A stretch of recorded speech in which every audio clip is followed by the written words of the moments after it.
Hello alkanes and hello അരീൻ്റെ പ്രിപ്പറേഷനാണ് നമ്മൾ സംസാരിക്കുന്നത് കേട്ടോ. ആൽക്കഹോൾ എന്നുള്ള പ്രിപ്പറേഷനാണ് നമ്മൾ ആദ്യം നോക്കുന്നത്. From alcohol. ആൽക്കഹോൾ എന്ന് പറയുമ്പോൾ ROH RX ഫോം ചെയ്യുക. ദാറ്റ് മീൻസ് OHനെ റീപ്ലേസ് ചെയ്തിട്ട് ഹാലജനെ കൊണ്ടുവരണം. OHനെ റീപ്ലേസ് ചെയ്ത് ഹാലജനെ കൊണ്ടുവരാൻ ഡിഫറെൻറ്റ് ടൈപ്പ് ഹാലജനേറ്റിംഗ് ഏജൻറ്റുകൾ നമ്മൾ യൂസ് ചെയ്യാറുണ്ട്. അതിൽ ഇപ്പോൾ ഏറ്റവും പ്രധാനപ്പെട്ടത് HCl ആണ്, കോൺസെൻട്രേറ്റഡ് HCl ആണ്. അടുത്തത് PCl3 ആണ്, അടുത്തത് PCl5 ആണ്, അടുത്ത് SOCl2 ആണ്, അടുത്ത് halogen in presence of red phosphorus. These are all the reagents which have the ability to convert OH group into halogen. That means especially chlorine. ഞാൻ പറഞ്ഞ കാര്യം മനസ്സിലായോ? എന്ന് വെച്ചാൽ ഈ OHനെ റീപ്ലേസ് ചെയ്ത് ഹാലജനെ കൊണ്ടുവരാൻ കപ്പാസിറ്റിയുള്ള റിയേജൻസ് ആണിത്. അങ്ങനെയാണെന്നുണ്ടെങ്കിൽ ഇതെല്ലാം RCl ആക്കി മാറ്റും. പക്ഷേ HCl ആണ് നമ്മൾ യൂസ് ചെയ്തെങ്കിൽ H2 ആണ് സൈഡ് പ്രൊഡക്റ്റ് ആയിട്ടുണ്ടാവുക. PCl3 ആണ് യൂസ് ചെയ്തെങ്കിൽ H3PO3 ആണ്. PCl5 ആണ് യൂസ് ചെയ്തെങ്കിൽ POCl3 പ്ലസ് HCl ആണ്. SOCl2 ആണ് യൂസ് ചെയ്തെങ്കിൽ SO2 HCl ആണ് ഉണ്ടാവുക. ഈ chlorine in presence of red phosphorus ആണ് നമ്മൾ യൂസ് ചെയ്യുന്നതെങ്കിൽ ഇഷ്ടം പോലെ എന്തുണ്ടാവും, സൈഡ് പ്രൊഡക്റ്റുകൾ ഉണ്ടാവും. പക്ഷെ നമ്മൾ മനസ്സിലാക്കുക, എമംഗ് ദീസ് 4 അല്ലെങ്കിൽ these 5 which one is the best halogenating agent എന്ന് ചോദിച്ചാൽ SOCl2 ആണ്. കാരണം SO2 HCl that means gaseous side പ്രൊഡക്റ്റാ. ആ ഗേഷ്യസ് സൈഡ് പ്രൊഡക്റ്റ് ഉണ്ടാവുന്നത് കൊണ്ട് തന്നെ ഇതിനെ വളരെ പെട്ടെന്ന് നമുക്ക് ഐസൊലേറ്റ് ചെയ്തെടുക്കാൻ പറ്റും. Therefore SOCl2 is considered as the best halogenating agent. ഇനി അടുത്തൊരു കേസ് ഇത് അവിടെ നോക്കണേ. നമ്മൾ ആൽക്കഹോളിൽ നിന്ന് HCl യൂസ് ചെയ്ത്, കോൺസെൻട്രേറ്റഡ് HCl യൂസ് ചെയ്തിട്ടാണ് ആൽക്കൈൽ ഹാലൈഡ് ഉണ്ടാക്കാൻ ശ്രമിക്കുന്നതെങ്കിൽ നോക്കണേ, HCl എന്ന് പറഞ്ഞാൽ ഇത് സ്ലൈറ്റ് നെഗറ്റീവും ഇത് സ്ലൈറ്റ് പോസിറ്റീവ് ആണ്. കാരണം chlorine is more electron negative than that of hydrogen. അങ്ങനെ വരികയാണെന്നുണ്ടെങ്കിൽ നോക്ക്, ഈ ലോൺ പെയർ പോയി Hനെ പോയി അറ്റാക്ക് ചെയ്യും. അപ്പോൾ ഇത് Cl മൈനസ് ആയിട്ട് റിമൂവ് ചെയ്തു പോകും. അങ്ങനെ വരികയാണെന്നുണ്ടെങ്കിൽ എന്ത് പ്രോഡക്റ്റ് ഉണ്ടാവും എന്നറിയോ? CH3CH2OH2 പ്ലസ് Cl മൈനസ് ആയിട്ട് മാറും. ഈ OH2 എന്ന് പറയുന്ന ഈ കോമ്പൗണ്ടിനെ, ദാറ്റ് മീൻസ് വാട്ടറിനെ അവിടുന്ന് റിമൂവ് ചെയ്യണമെന്നുണ്ടെങ്കിൽ we must have to use ZnCl2. Concentrated HClന്റെയും ZnCl2ന്റെയും മിക്സിനെയാണ് നമ്മൾ ലൂക്കാസ് റിയേജന്റ് എന്ന് വിളിക്കുന്നത്. അത് മനസ്സിലാക്കി വെക്കണേ. അങ്ങനെ വരികയാണെന്നുണ്ടെങ്കിൽ നോക്ക്, ഇത് CH3CH2 പ്ലസും ഇത് Cl മൈനസ് ആയിട്ട് നിൽക്കും. കാരണം ഈ ZnCl2 ഇവിടുന്ന് വാട്ടർ മോളിക്യൂളിനെ റിമൂവ് ചെയ്യും. ഇവർ രണ്ടുപേരും കൂടി കമ്പൈൻ ചെയ്ത് കഴിഞ്ഞിട്ടുണ്ടെന്നുണ്ടെങ്കിൽ നമുക്ക് CH3CH2Cl ഉണ്ടാവും. അതേപോലെ നമ്മളിവിടെ സെക്കൻഡറി ആൽക്കഹോൾ എടുക്കാം. സെക്കൻഡറി ആൽക്കഹോൾ എടുത്ത് ഇതേപോലെ റിയാക്ഷൻ കണ്ടക്ട് ചെയ്യുകയാണെന്നുണ്ടെങ്കിൽ സെക്കൻഡറി കാർബോകാറ്റോൺ ഉണ്ടാവും. ഞാൻ ടെറിഷറി ആൽക്കഹോൾ എടുത്ത് ഇതേപോലെ റിയാക്ഷൻ കണ്ടക്ട് ചെയ്യാണ്, കോൺസെൻട്രേറ്റഡ് HCl വെച്ച് ട്രീറ്റ്മെന്റ് നടത്തുകയാണെന്നുണ്ടെങ്കിൽ നമുക്ക് ഇവിടെ സെക്കൻഡറി കാർബോകാറ്റോൺ ഉണ്ടായി, ഇവിടെ സെക്കൻഡറി കാർബോകാറ്റോൺ ഉണ്ടായി, ഇവിടുന്ന് ഇങ്ങോട്ടേക്ക് അറ്റാച്ച്മെന്റ് വന്നു, ദാറ്റ് മീൻസ് അറ്റാക്ക് വന്നു, ഇത് Cl മൈനസ് ആയിട്ട് റിമൂവ് ചെയ്തു. ഇവിടെ അതേപോലെ ഈ ഇലക്ട്രോൺ പെയർ ഇവിടെ വന്ന് അറ്റാക്ക് ചെയ്തു, ഇത് Cl മൈനസ് ആയിട്ട് റിമൂവ് ചെയ്തു. റിമൂവ് ചെയ്യുകയാണെന്നുണ്ടെങ്കിൽ ഈ ഫോർമാറ്റിലല്ലേ വരുന്നത്. That means it will give primary alkyl halide, this one gives secondary alkyl halide, this one gives tertiary alkyl halide. പക്ഷെ നിങ്ങൾ മനസ്സിലാക്കേണ്ട ഒരു കാര്യം, ഇതിൽ ഏറ്റവും പെട്ടെന്ന് പ്രൊഡക്റ്റ് വരുന്നത് ടെറിഷറി ആൽക്കൈൽ ഹാലൈഡ് ആയിരിക്കും. കാരണം tertiary carbocation is more stable one. പ്രൈമറിയിൽ റിയാക്ഷൻ നടക്കാനുള്ള സാധ്യത വളരെ കുറവായിരിക്കും. നടക്കണമെന്നുണ്ടെങ്കിൽ ZnCl2 ഡീഹൈഡ്രേറ്റിംഗ് ഏജന്റ് ആയിട്ട് അവിടെ യൂസ് ചെയ്യണം. ക്ലിയർ? ദെൻ അടുത്തത് ക്ലോറിനേഷൻ ആണ്. ഇപ്പോൾ ഒരു ആൽക്കൈൻ എടുത്തു, അവിടേക്ക് chlorine in presence of sunlight വെച്ച് ട്രീറ്റ് ചെയ്തിട്ടുണ്ടെന്നുണ്ടെങ്കിൽ എന്താണ് റിയാക്ഷൻ നടക്കുക എന്നുള്ളതാണ്. ഫസ്റ്റ് ഓഫ് ഓൾ സ്റ്റെപ്പ് 1 എന്ത് നടക്കുമെന്ന് അറിയാം? ഈ ക്ലോറിൻ വരും, സൺലൈറ്റ് വന്നിട്ട് ഹിറ്റ് ചെയ്താൽ ക്ലോറിൻ ഫ്രീ റാഡിക്കൽ ഉണ്ടാവും. ഈ ഫ്രീ റാഡിക്കലിന്റെ ഏറ്റവും വലിയ പ്രത്യേകത ഹൈഡ്രജൻ അബ്സ്ട്രാക്ഷനാണ്. അവർ 2 ടൈപ്പ് ഹൈഡ്രജൻ ഉണ്ട് ഇതിൽ. പ്രൈമറി ഹൈഡ്രജനും ഉണ്ട്, സെക്കൻഡറി ഹൈഡ്രജനും ഉണ്ട്. ഇത് രണ്ടും സെയിം അല്ലേ വരുന്നത്. അപ്പോൾ ഇവരെന്ത് ചെയ്യുന്ന വെച്ചാൽ, ഒന്നുകിൽ ഇതാ ഇവിടുന്ന് ഈ Cl റാഡിക്കൽ, ഒരു Cl റാഡിക്കൽ ഇവിടുന്ന് H റാഡിക്കലിനെ എടുത്തിട്ട് അവിടേക്ക് Cl വരും. അല്ലെങ്കിൽ ഈ Cl റാഡിക്കൽ ഇവിടുന്നാണ് H എടുക്കുന്നതെങ്കിൽ ഈ അടുത്ത Cl റാഡിക്കൽ ഇവിടെ വന്ന് ബോണ്ട് ഉണ്ടാക്കും. That means there is A possibility four secondary alkyl halide and primary alkyl halide. അതിൽ ഏറ്റവും കൂടുതൽ ഉണ്ടാവാൻ സാധ്യതയുള്ളത് സെക്കൻഡറി ആൽക്കൈൽ ഹാലൈഡ് ആണ്. കാരണം free radical follows the stability order of carbocation. ശ്രദ്ധിക്കണേ. ഇനി അടുത്തത് ഫ്രം ആൽക്കീൻ. ആൽക്കീന്ന് 2 ഡിഫറെന്റ് ടൈപ്പിൽ ആൽക്കൈൽ ഹാലൈഡുകൾ പ്രൊഡ്യൂസ് ചെയ്യാം. നോക്കണേ, ഒന്നുകിൽ HCl വരിക. HCl വന്ന് നിങ്ങൾക്കറിയാം മൾട്ടിപ്പിൾ ബോണ്ടിലേക്ക് ഒരു അൺസിമെട്രിക്കൽ സ്പീഷീസ് ആഡ് ചെയ്യുകയാണെന്നുണ്ടെങ്കിൽ നെഗറ്റീവ്ലി ചാർജ്ഡ് സ്പീഷീസ് എവിടേക്ക് അറ്റാക്ക് ചെയ്യപ്പെടും?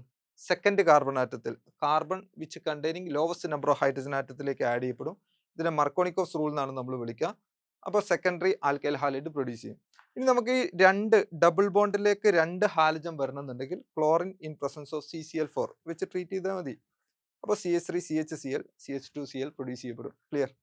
ദെൻ അടുത്തത് അനിലിൻ. അനിലിൻ നമുക്കറിയാം ഡയസോട്ടൈസേഷൻ റിയാക്ഷൻ നടത്തുക ആദ്യം. NaNO2 at 0 to 5 degree Celsius വെച്ച് കഴിഞ്ഞാൽ ബെൻസീൻ ഡയസോണിയം സോൾട്ട് ഉണ്ടാവും. ഇവരെ നമ്മൾ HCl വെച്ച് ട്രീറ്റ് ചെയ്യുക. ഇൻ പ്രസൻസ് ഓഫ് CuClO അല്ലെങ്കിൽ കോപ്പർ പൗഡറോ വെച്ച് ട്രീറ്റ് ചെയ്ത് കഴിഞ്ഞാൽ it leads to the formation of chlorobenzene. Clear. Then അടുത്ത പ്രിപ്പറേഷൻ പറയുന്നത് RX ഹാലജൻ എക്സ്ചേഞ്ച് ആട്ടോ. RXനെ നമ്മൾ രണ്ട് ടൈപ്പിൽ റിയാക്ഷൻ RI പ്രൊഡ്യൂസ് ചെയ്യപ്പെടാം, അതേപോലെ തന്നെ RFും പ്രൊഡ്യൂസ് ചെയ്യപ്പെടാം. ആൽക്കൈൽ അയോഡൈഡ് ആക്കി മാറ്റാം, ആൽക്കൈൽ ഫ്ലൂറൈഡ് ആക്കി മാറ്റാം. ദാറ്റ് മീൻസ് എക്സിനെ അയോഡൈഡ് അല്ലെങ്കിൽ എക്സിനെ ഫ്ലൂറൈഡ്. ഹാലജൻ എക്സ്ചേഞ്ച് അല്ലേ. സോഡിയം അയോഡൈഡ് വെച്ച് in presence of dry acetone വെച്ച് ട്രീറ്റ് ചെയ്യുകയാണെന്നുണ്ടെങ്കിൽ നമുക്ക് ആൽക്കൈൽ അയോഡൈഡ് കിട്ടും. ഇനി ഏതെങ്കിലും ഒരു മെറ്റൽ ഫ്ലൂറൈഡ് വെച്ച് ട്രീറ്റ് ചെയ്യുകയാണെങ്കിൽ ആൽക്കൈൽ ഫ്ലൂറൈഡ് കിട്ടും. ഇനി അയോഡൈഡ് ആക്കി മാറ്റുന്ന ഈ പ്രോസസ്സിനെ വിളിക്കുന്ന പേരാണ് ഫിങ്കൽസിൻ റിയാക്ഷൻ.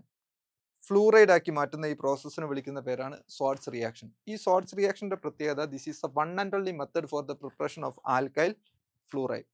ക്ലിയർ അല്ലേ. അതിന് വേണമെങ്കിൽ നമുക്ക് SbF3 യൂസ് ചെയ്യാം, അല്ലെങ്കിൽ Hg2F2 യൂസ് ചെയ്യാം. ഏതെങ്കിലും ഒരു മെറ്റൽ ഫ്ലൂറൈഡ് യൂസ് ചെയ്താൽ മതി. ദെൻ ഇത് പ്രോപ്പർട്ടീസ് ആണ്. പ്രോപ്പർട്ടീസ് ഫിസിക്കൽ പ്രോപ്പർട്ടീസ് ഉണ്ട്, കെമിക്കൽ പ്രോപ്പർട്ടീസ് ഉണ്ട്. First of all we are going to study only about physical property. 3 കാര്യങ്ങളാണ് ചെക്ക് ചെയ്യുന്നത്. ഒന്ന് സ്റ്റേറ്റ്. ലോവർ ഹാലോ ആൽക്കൈനുകളൊക്കെ ഗ്യാസ് ആണ്, ഹയർ വൺസ് ഒക്കെ ഐദർ സോളിഡ്സ് ഓർ ലിക്വിഡ് ആണ്. രണ്ടാമത്തത് സോളുബിലിറ്റി. വാട്ടറിൽ ആൽക്കൈൽ ഹാലൈഡുകൾ സോളുബിൾ അല്ല. എന്താ കാരണം എന്ന് വെച്ചാൽ വാട്ടറുമായിട്ട് ഹൈഡ്രജൻ ബോണ്ട് ഉണ്ടാക്കാൻ കഴിയില്ല. Due to the inability to form hydrogen bond with water molecule they are insoluble in nature. Melting and boiling point. അതിനെ ഡിപ്പെൻഡ് ചെയ്യുന്ന 3 ഫാക്ടറുകൾ ഉണ്ട്. ഒന്ന് പൊളാരിറ്റി ആണ്, രണ്ടാമത്തെ മോളാർ മാസ് ആണ്, മൂന്നാമത്തെ വാണ്ടർവാൾ ഫോഴ്സ് ആണ്. ഇത് ഇങ്ങനെ പറഞ്ഞാൽ മനസ്സിലാവില്ല, എക്സാമ്പിൾ ഇടാം. ഇപ്പൊ നോക്കേ, ഞാൻ 4 എക്സാമ്പിളുകൾ കൊടുത്തു. CH3F, CH3Cl, CH3Br, CH3I. ഇതിൽ ആർക്കാണ് ഏറ്റവും കൂടുതൽ മെൽറ്റിംഗ് ആൻഡ് ബോയിലിംഗ് പോയിന്റ് ഉള്ളതെന്നാണ് നോക്കുന്നത്. ആദ്യം തന്നെ പൊളാരിറ്റി നോക്കുക. പൊളാരിറ്റി ഏറ്റവും കൂടുതൽ CH3Fനാണ്, കാരണം fluorine is more electronegative. Clear. ഇനി മോളാർ മാസ് ഏറ്റവും കൂടുതൽ CH3I ആണ്, കാരണം അയഡിന്റെ മോളാർ മാസ് കൂടുതലാണ്. ഇനി van der Waals force of attraction, size വളരെ കൂടുതലുള്ളത് അയഡൈഡ് ആണ്. അപ്പോൾ CH3Iക്കാണ് വാണ്ടർവാൾ ഫോഴ്സ് ഓഫ് അട്രാക്ഷനും കൂടുതലുള്ളത്. അപ്പോൾ CH3Iനെയാണ് രണ്ട് ഫാക്ടേഴ്സ് ഡിപ്പെൻഡ് ചെയ്യുന്നത്. ഏതിനാണ്? CH3Iനെയാണ്. therefore CH3I shows highest melting and boiling point. Clear ആയോ? ദെൻ അടുത്തത് കെമിക്കൽ പ്രോപ്പർട്ടീസ്. കെമിക്കൽ പ്രോപ്പർട്ടീസിൽ 3 കാര്യങ്ങളാണ് പറയുന്നത്. ഒന്ന് സബ്സ്റ്റിറ്റ്യൂഷൻ റിയാക്ഷൻ, മറ്റൊന്ന് എലിമിനേഷൻ റിയാക്ഷൻ, അടുത്തത് reaction with metals. Substitution reaction എന്ന് പറഞ്ഞാൽ വെരി സിമ്പിൾ ആണ്. നോക്ക്, RXനെ 2 ടൈപ്പ് ഉണ്ട്. ന്യൂക്ലിയോഫിലിക് സബ്സ്റ്റിറ്റ്യൂഷൻ ഉണ്ട്, ഇലക്ട്രോഫിലിക് സബ്സ്റ്റിറ്റ്യൂഷൻ ഉണ്ട്. RXനെ NU മൈനസ് വെച്ച് ട്രീറ്റ് ചെയ്ത് കഴിഞ്ഞാൽ RNU ആയിട്ട് മാറും. Highly reactive species have the ability to displace less reactive one from its salt solution. അതിൽ 2 ഡിഫറെന്റ് മെക്കാനിസം വഴി നടക്കാം. SN1 മെക്കാനിസം ഉണ്ട്, SN2 മെക്കാനിസം ഉണ്ട്. SN1 മെക്കാനിസം എന്ന് പറഞ്ഞാൽ സബ്സ്റ്റിറ്റ്യൂഷൻ ന്യൂക്ലിയോഫിലിക് യൂണിമോളിക്കുലർ. അതിൽ നിങ്ങൾ മനസ്സിലാക്കേണ്ടത് അത് ഫസ്റ്റ് ഓർഡർ റിയാക്ഷൻ ആണ് SN1 എന്ന് പറഞ്ഞാൽ.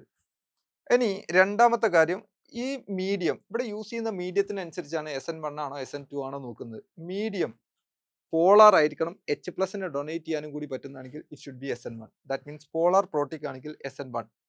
ഇനി SN1ലെ ഇന്റർമീഡിയറ്റ് എന്ന് പറഞ്ഞാൽ കാർബോകാറ്റോൺ ആയിരിക്കും. റിയാക്ടിവിറ്റി ഓർഡർ എന്ന് പറഞ്ഞാൽ tertiary greater than, secondary greater than, primary ആയിരിക്കും. കാരണം കാർബോകാറ്റോന്റെ സ്റ്റെബിലിറ്റി ഓർഡറിനനുസരിച്ചാണ് ഇത് റിയാക്ഷൻ നടക്കാനുള്ള സാധ്യത. SN2 എന്ന് പറഞ്ഞു കഴിഞ്ഞാൽ സബ്സ്റ്റിറ്റ്യൂഷൻ ന്യൂക്ലിയോഫിലിക് ബൈമോളിക്കുലർ ആണ്. ഇത് സെക്കൻഡ് ഓർഡർ ആണ്. ഇത് അപ്രോട്ടിക് മീഡിയത്തിലാണ്, H+നെ ഡൊണേറ്റ് ചെയ്യാൻ കഴിയാത്ത മീഡിയത്തിലാണ് ആ റിയാക്ഷൻ നടക്കുക. ബാക്ക് സൈഡ് അറ്റാക്ക് ആണ് അവിടെ പോസിബിൾ ആവുന്നത്. ട്രാൻസിഷൻ സ്റ്റേറ്റ് ആണ് ഇന്റർമീഡിയറ്റ്. അതുകൊണ്ട് തന്നെ റിയാക്ടിവിറ്റി ഓർഡർ എന്ന് പറഞ്ഞാൽ primary greater than, secondary greater than, tertiary ആയിരിക്കും. ക്ലിയർ അല്ലേ? ദെൻ അടുത്തത് നമുക്ക് CH3Cl ഇൻ അക്വസ് NaOH വെച്ച് ട്രീറ്റ് ചെയ്ത് കഴിഞ്ഞാൽ CH3OH ആയിട്ട് മാറും. ന്യൂക്ലിയോഫിലിക് സബ്സ്റ്റിറ്റ്യൂഷൻ നടക്കും. അതേ സമയത്ത് അരൈൽ ഹാലൈഡ് ആണെങ്കിൽ ഈ റിയാക്ഷൻ നടക്കാനുള്ള സാധ്യത വളരെ കുറവാണ്. കാരണം എന്താണെന്ന് വെച്ചാൽ ഇവിടെ there is a possibility for partial double bond character CCl through resonance. അതുകൊണ്ട് തന്നെ റിയാക്ഷൻ നടക്കില്ല. ഇനി അങ്ങനെ റിയാക്ഷൻ നടക്കണം എന്നുണ്ടെങ്കിൽ ഹാലോ അരീനെ ഫീനോൾ ആക്കി മാറ്റണം എന്നുണ്ടെങ്കിൽ ആ CCl ബോണ്ടിന്റെ ബോണ്ട് സ്ട്രെങ്ത്തിന് ഇക്വലന്റ് ആയിട്ടുള്ള ബോണ്ട് സ്ട്രെങ്ത് ബ്രേക്ക് ചെയ്യാൻ ആവശ്യമായിട്ടുള്ള എമൗണ്ട് ഓഫ് എനർജി അങ്ങോട്ട് കൊടുക്കണം. അപ്പോൾ നമ്മൾ എന്ത് ചെയ്യുന്ന വെച്ച് കഴിഞ്ഞാൽ ഒന്നുകിൽ ഇവിടെ ഇവിടെ പാർഷ്യൽ ഡബിൾ ബോണ്ട് ക്യാരക്ടർ അല്ലേ, ആ ഇലക്ട്രോൺ ഡെൻസിറ്റിയെ കുറക്കാൻ ഇലക്ട്രോൺ വിഡ്രോയിങ് ഗ്രൂപ്പിനെ വെച്ചാൽ മതി. ഇവിടെ നോക്ക് 2 ഇലക്ട്രോൺ വിഡ്രോയിങ് ഗ്രൂപ്പ് വെച്ചു. ഇനി ഇവിടുന്ന് ഡയറക്റ്റ് ആയിട്ട് പ്രൊഡ്യൂസ് ചെയ്യണമെന്നുണ്ടെങ്കിൽ, ഫീനോൾ പ്രൊഡ്യൂസ് ചെയ്യണമെന്നുണ്ടെങ്കിൽ നമുക്ക് ഹൈ എമൗണ്ട് ഹീറ്റ് കൊടുക്കണം. എന്നാൽ അത്രത്തോളം ഹീറ്റ് ഇവിടെ കൊടുക്കേണ്ട ആവശ്യമില്ല, കാരണം ഒരു ഇലക്ട്രോൺ വിഡ്രോയിങ് ഗ്രൂപ്പിന്റെ പ്രസൻസ് ഉണ്ട്. അത്രത്തോളം ഇവിടെയും കൊടുക്കേണ്ട ആവശ്യമില്ല, കാരണം ഇവിടെ 2 ഇലക്ട്രോൺ വിഡ്രോയിങ് ഗ്രൂപ്പിന്റെ പ്രസൻസ് ഉണ്ട്. ഞാൻ പറഞ്ഞു ശ്രദ്ധിക്കണേ, ഈ CCl ബോണ്ടിന് പാർഷ്യൽ ഡബിൾ ബോണ്ട് ക്യാരക്ടർ ഉള്ളത് കൊണ്ടാണല്ലോ ഈ റിയാക്ഷൻ നടക്കാതെ പോയത് ഇവിടെ. അപ്പോൾ പാർഷ്യൽ ഡബിൾ ബോണ്ട് ക്യാരക്ടർ എന്ന് പറഞ്ഞാൽ ഇലക്ട്രോൺ ഡെൻസിറ്റി കൂടുതൽ എന്നല്ലേ അർത്ഥം. ആ ഇലക്ട്രോൺ ഡെൻസിറ്റിയെ പിടിച്ചു വലിക്കുന്ന ഗ്രൂപ്പ് അല്ലേ NO2 ഗ്രൂപ്പ് എന്ന് പറഞ്ഞാൽ. അപ്പോൾ ആ NO2ന്റെ എണ്ണം കൂടുന്നതിനനുസരിച്ച് ആ ബോണ്ട് സ്ട്രെങ്ത് കുറഞ്ഞുകൊണ്ടിരിക്കും. അപ്പോൾ നോക്ക്, ഇവിടെ നമ്മൾ 623 കെൽവിൻ ആണ് യൂസ് ചെയ്തത്. 300 അറ്റ്മോസ്ഫിയറിക് പ്രഷറും കൊടുത്തിട്ടുണ്ട് ഈ റിയാക്ഷൻ നടക്കാൻ. എന്നാൽ ഇവിടെ അത്രയൊന്നും വേണ്ട, 443 കെൽവിൻ മതി. എന്നാൽ ഇതിന്റെ കേസിൽ അത്രയും വേണ്ട. ഇതിന്റെ കേസിൽ 368 കെൽവിൻ മതിയാവും. 368 കെൽവിനിൽ റിയാക്ഷൻ നടക്കും. Is clear? ദെൻ അടുത്തത് electrophilic substitution reaction. Very simple ആണ്. ക്ലോറോബെൻസിൻ ഉണ്ട്. ഈ ക്ലോറിൻ എന്ന് പറഞ്ഞാൽ ഹാലജൻ ഓർത്തോ പാരാ ഡയറക്റ്റിംഗ് ഗ്രൂപ്പാണ്. ഇൻകമിങ് ഇലക്ട്രോഫൈലിനെ ഒന്നുകിൽ അതിന്റെ ഓർത്തോ സൈറ്റിലേക്ക് അല്ലെങ്കിൽ അതിന്റെ പാരാസൈറ്റിലേക്ക് ഡയറക്റ്റ് ചെയ്യും. നമുക്കറിയാം, ഇവിടെ 3 എണ്ണം ഞാൻ കൊടുക്കുന്നുണ്ട്. Cl+. ഈ Cl+ ഉണ്ടാക്കിയിട്ടുള്ളത് ക്ലോറിനെ ഇൻ പ്രസൻസ് ഓഫ് AlCl3 വെച്ച് ട്രീറ്റ് ചെയ്തിട്ടാട്ടോ. അപ്പോൾ Cl+നെ ഈ Cl ഒന്നുകിൽ അതിന്റെ ഓർത്തോ സൈറ്റിലേക്ക് അല്ലെങ്കിൽ അതിന്റെ പാരാസൈറ്റിലേക്ക് ഡയറക്റ്റ് ചെയ്യും. അപ്പോൾ 1,2 ഡൈക്ലോറോബെൻസിനോ അല്ലെങ്കിൽ 1,4 ഡൈക്ലോറോബെൻസിനോ പ്രൊഡ്യൂസ് ചെയ്യപ്പെടും. ഇതിൽ മേജർ പ്രൊഡക്റ്റ് 1,4 ഡൈക്ലോറോബെൻസിൻ ആണ്. ഇതിനെയാണ് നമ്മൾ ഹാലജനേഷൻ എന്ന് പറയുന്നത്. എന്നാൽ ഇതിലേക്ക് NO2+ വേണമെങ്കിൽ ഇൻട്രൊഡ്യൂസ് ചെയ്യാം. NO2+ ഇൻട്രൊഡ്യൂസ് ചെയ്യാൻ നമ്മൾ നൈട്രേറ്റ് മിക്സറാണ് യൂസ് ചെയ്യുക. അങ്ങനെയാണെങ്കിൽ ഓർത്തോ നൈട്രോ ക്ലോറോബെൻസിൻ പ്രൊഡ്യൂസ് ചെയ്യും, അല്ലെങ്കിൽ പാരാ നൈട്രോ ക്ലോറോബെൻസിൻ പ്രൊഡ്യൂസ് ചെയ്യപ്പെടും. ഇതിനെയാണ് നമ്മൾ നൈട്രേഷൻ എന്ന് വിളിക്കുന്നത്. ഇനി നമ്മൾ CH3+ ആണ് ഇതിലേക്ക് ഇൻട്രൊഡ്യൂസ് ചെയ്യുന്നുണ്ടെങ്കിൽ CH3Cl in presence of anhydrous AlCl3 എടുക്കും. അപ്പോൾ നോക്ക്, ഓർത്തോ ക്ലോറോ ടൊളീൻ പ്രൊഡ്യൂസ് ചെയ്യപ്പെടും, അല്ലെങ്കിൽ പാരാക്ലോറോ ടൊളീൻ പ്രൊഡ്യൂസ് ചെയ്യപ്പെടും. ഇതിനെയാണ് നമ്മൾ ഫ്രിഡൽ ക്രാഫ്റ്റ്സ് ആൽക്കൈലേഷൻ റിയാക്ഷൻ എന്ന് വിളിക്കുന്നത്. ക്ലിയർ അല്ലേ? Then reaction with metals. Alkyl halide ആയിക്കോട്ടെ അരൈൽ ഹാലൈഡ് ആയിക്കോട്ടെ, മാഗ്നീഷ്യം വെച്ച് ട്രീറ്റ് ചെയ്തിട്ടുണ്ടെങ്കിൽ in presence of dry ether it leads to formation of RMgX, alkyl or aryl magnesium halide. ഇതിനെയാണ് നമ്മൾ Grignard reagent എന്ന് വിളിക്കുന്നത്. ക്ലിയർ? ഇനി നോക്കേ, ആൽക്കൈൽ ഹാലൈഡ് സോഡിയമായിട്ട് റിയാക്ട് ചെയ്യുക in presence of other alkyl ഹാലൈഡുമായിട്ട്. ഇനി ഒരു ആൽക്കൈൽ ഹാലൈഡ് സോഡിയമായിട്ട് റിയാക്ട് ചെയ്യുക ഒരു അരൈൽ ഹാലൈഡുമായിട്ട്. അരൈൽ ഹാലൈഡുകൾ 2 എണ്ണം സോഡിയമായിട്ട് റിയാക്ട് ചെയ്യുക. ഇങ്ങനെയാണെന്നുണ്ടെങ്കിൽ ഇവിടെ CH3 ആൽക്കൈൻ പ്രൊഡ്യൂസ് ചെയ്യപ്പെടും. ഇതിൽ അരാൽക്കൈൻ പ്രൊഡ്യൂസ് ചെയ്യപ്പെടും. ഇവിടെ ബൈഫിനൈൽ ടൈപ്പ് കോമ്പൗണ്ട് പ്രൊഡ്യൂസ് ചെയ്യപ്പെടും. ഈ റിയാക്ഷനെ വിളിക്കുന്ന പേര് വുഡ്സ് റിയാക്ഷൻ എന്നാണ്. ഇതിനെ വിളിക്കുന്നത് വുഡ്സ് ഫിറ്റിക് റിയാക്ഷൻ എന്നാണ്. ഇതിനെ വിളിക്കുന്നത് ഫിറ്റിക് റിയാക്ഷൻ. രണ്ടും അരൈൽ ഹാലൈഡ് ആണെങ്കിൽ ഫിറ്റിക് റിയാക്ഷൻ, ഒന്ന് ആൽക്കൈൽ ഹാലൈഡും ഒന്ന് അരൈൽ ഹാലൈഡും ആണെങ്കിൽ വുഡ്സ് ഫിറ്റിക് റിയാക്ഷൻ, രണ്ടും ആൽക്കൈൽ ഹാലൈഡ് ആണെങ്കിൽ we can call it as Wurtz reaction. ഇനി നോക്കണേ, എലിമിനേഷൻ റിയാക്ഷൻ സിമ്പിൾ ആണ്. എലിമിനേഷൻ റിയാക്ഷൻ എന്ന് പറഞ്ഞു കഴിഞ്ഞാൽ ഒരു ആൽക്കൈൽ ഹാലൈഡ് എടുക്കുക, ആൽക്കഹോളിക് KOH വെച്ച് ട്രീറ്റ് ചെയ്യുക. അപ്പോൾ നമ്മൾ സിമ്പിൾ മോളിക്യൂൾസിന്റെ റിമൂവൽ വഴി മൾട്ടിപ്പിൾ ബോണ്ട് ഫോം ചെയ്യുകയാണെങ്കിൽ that is what is called alkene. Elimination reaction. Simple മോളിക്യൂൾസിന്റെ റിമൂവൽ മൾട്ടിപ്പിൾ ബോണ്ടിലേക്ക് ലീഡ് ചെയ്യുകയാണെങ്കിൽ that is what is called elimination reaction. ഇവിടെ ഈ alcoholic KOH beta dehydrohalogenating agent ആയിട്ടാണ് ആക്ട് ചെയ്തത്. ഇവിടുന്ന് ഈ ഹാലജൻ അറ്റാച്ച് ചെയ്തിരിക്കുന്ന ഫസ്റ്റ് കാർബൺ അല്ലേ ആൽഫ, ഇതല്ലേ ബീറ്റ സൈറ്റിൽ നിന്ന് ഒരു ഹൈഡ്രജനും ആൽഫ സൈറ്റിൽ നിന്ന് ഹാലജനും റിമൂവ് ചെയ്യുകയാണ് ചെയ്തിട്ടുള്ളത്. അതിന് സ്റ്റെപ്പ് 1 നടന്നിട്ടുള്ളത് നോക്കേ, ഈ C2H5OH ആൽക്കഹോൾ KOH ആയിട്ട് റിയാക്ട് ചെയ്ത് C2H5O K+ ഉണ്ടായി. ഇതാണ് അറ്റാക്കിംഗ് ഗ്രൂപ്പ്. ഈ K+ ഈ Cl- ഇവിടുന്ന് വലിക്കും. സ്റ്റെപ്പ് 2 ഈ Cl- K+ വലിച്ചു കഴിഞ്ഞാൽ KCl ആയിട്ട് റിമൂവ് ചെയ്യും. KCl ആയിട്ട് റിമൂവ് ചെയ്ത് കഴിഞ്ഞാൽ ബാക്കി ഉണ്ടാവുന്ന CH3H CH2+ ആയിരിക്കും. ഈ H+നെ ഈ C2H5O- എന്ന ബേസ് വലിക്കും. It leads to formation of alkene. Clear? Then അടുത്തത് പോളിഹാലോ കോമ്പൗണ്ട്. പോളിഹാലോ കോമ്പൗണ്ടിൽ ഒന്നാമത്തത് CH2Cl2 ഡൈക്ലോറോ മീഥൈൽ, രണ്ടാമത്തത് ക്ലോറോഫോം, അതേപോലെ iodoform. These are all best solvents. ഇനി CCl4 ഉണ്ട്. ഇതൊക്കെ ബെസ്റ്റ് ഓർഗാനിക് സോൾവെന്റുകളാണ്. ഇനി ഈ ക്ലോറോഫോം എന്ന് പറയുന്ന സാധനം നമ്മൾ യൂസ് ചെയ്യാറുള്ളത് സാധാരണ അനസ്തെറ്റിക് ഏജന്റ് ആയിട്ടാണ്. അതേപോലെ തന്നെ പ്രിസർവേറ്റീവ് ആയിട്ടും ക്ലോറോഫോം യൂസ് ചെയ്യാറുണ്ട്. CH3 എന്ന് പറയുന്ന സാധനം ആന്റിസെപ്റ്റിക് ആയിട്ടാണ് യൂസ് ചെയ്യുന്നത് due to the liberation of free iodine. Clear അല്ലേ? DDT എന്ന് പറഞ്ഞ സാധനം 2ാം ലോക മഹായുദ്ധത്തിൽ മലേറിയ പടർന്നു പിടിച്ചപ്പോൾ അത് പരത്തിയ കൊതുകുകളെ കില്ല് ചെയ്യാനാണ് സാധാരണ എന്ത് കണ്ടെത്തിയിട്ടുണ്ടായിരുന്നത്, DDT എന്ന കെമിക്കൽ കണ്ടെത്തിയിട്ടുണ്ടായി. പിന്നീട് അത് വാർ വെപ്പണായിട്ട്, കെമിക്കൽ വാർ വെപ്പണായിട്ട് യൂസ് ചെയ്യപ്പെട്ട സാധനമാണ്. നോക്കട്ടെ, ഇതിൽ ക്ലോറൽ എന്ന് പറയുന്ന കോമ്പൗണ്ടിനെ ഡൈക്ലോറോ ബെൻസിൻ വെച്ച് ട്രീറ്റ് ചെയ്തു, എന്നിട്ട് ഡീഹൈഡ്രേഷൻ നടത്തി കോൺസെൻട്രേറ്റഡ് H2SO4 വെച്ചിട്ട് ഇവിടുത്തെ വാട്ടർ മോളിക്യൂളിനെ റിമൂവ് ചെയ്തപ്പോൾ കിട്ടിയ സാധനമാണ് DDT. DDT എന്ന് പറഞ്ഞാൽ dichloro diphenyl trichloro ethane. Okay.